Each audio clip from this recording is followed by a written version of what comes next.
राधे राधे। जीवन में जब हम व्यथित होते हैं, दुखी हो, परेशान हो, तो प्रभु को बार बार याद करते हैं, प्रभु का स्मरण करते हैं, प्रभु हमारे संकटों को, हमारे दुखों को दूर करो। और जब वो संकट, वो दुख दूर हो जाते हैं, हमारा बिगड़ा हुआ काम बन जाता है, तो तब हम क्या करते हैं? अधिकांशतः उस समय हम प्रभु को धन्यवाद करना, आभार प्रकट करना भूल जाते हैं, जो हमारी सबसे बड़ी भूल है, सबसे बड़ी गलती है। तो प्रभु को सदैव धन्यवाद करते रहना चाहिए, प्रभु का आभार व्यक्त करते रहना चाहिए, क्योंकि जिस स्थिति को हम सुख समझते हैं वो दूसरे के लिए प्राप्त करना कई बार कठिन हो जाता है, और प्रभु की हम पर दया दृष्टि हो तो हमें सहजता से प्राप्त हो जाती है। तो हमें उसके लिए बार बार प्रभु का धन्यवाद करना चाहिए। देखिए, बालकांड के अंदर जब प्रभु श्री राम हनुमान जी की प्रशंसा करते हैं कि आप कैसे समुद्र कूद करके सीता माता की खबर लेकर के आ गए, तब हनुमान जी क्या कहते हैं, ध्यान से सुनिएगा। वो कहते हैं, सो सब तव प्रताप रघुराई, सो सब तव प्रताप रघुराई, नाथ न कछु मोरी प्रभुताई। हे प्रभु, यह जो कुछ भी हो रहा है, हे रघुनाथ जी, हे श्री राम जी, यह सब आपका ही प्रताप है।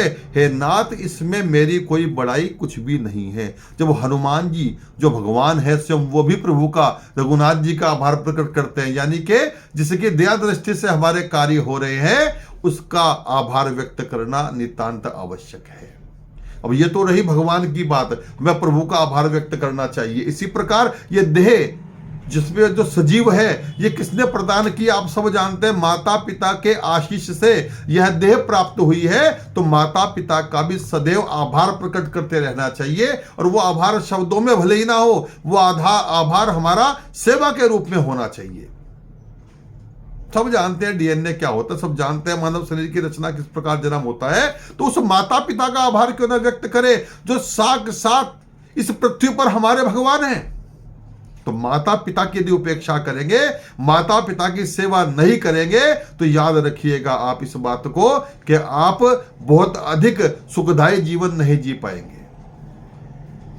अन्य बात पर आ जाइए आप, जिस गौ माता के दुग्ध का हम पान करते हैं, क्योंकि गाय को ही माता कहा गया है, उस गौ माता के प्रति भी आभार व्यक्त करना चाहिए हमें। कैसे करें आभार व्यक्त? क्या गौ पालन करें? हाँ, यदि संभव है तो गौ पालन करें, यदि संभव नहीं है तो गौशाला जाकर के गाय माता की सेवा करें, चारे की व्यवस्था करें, भूसे की व्यवस्था करें। अगर वो भी संभव नहीं है तो प्रातः काल कम से कम एक रोटी तो गाय माता के नाम की निकाल दीजिएगा।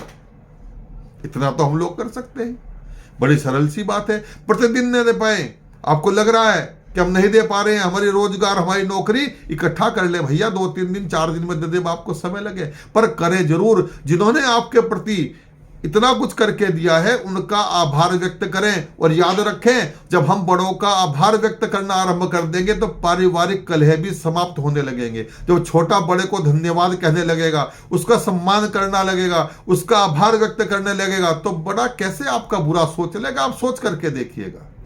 याद रखें, सामने वाला यदि हमारे लिए बुरा है, या तो वो धूर्त है, या फिर हमारे व्यवहार में कमी है कि मजबूरन एक अच्छे इंसान को हमारे लिए बुरा होना पड़ा। तो चिंतन करें, बड़ों का आभार व्यक्त करें, सदैव प्रभु की जय बोलते रहे। राधे राधे।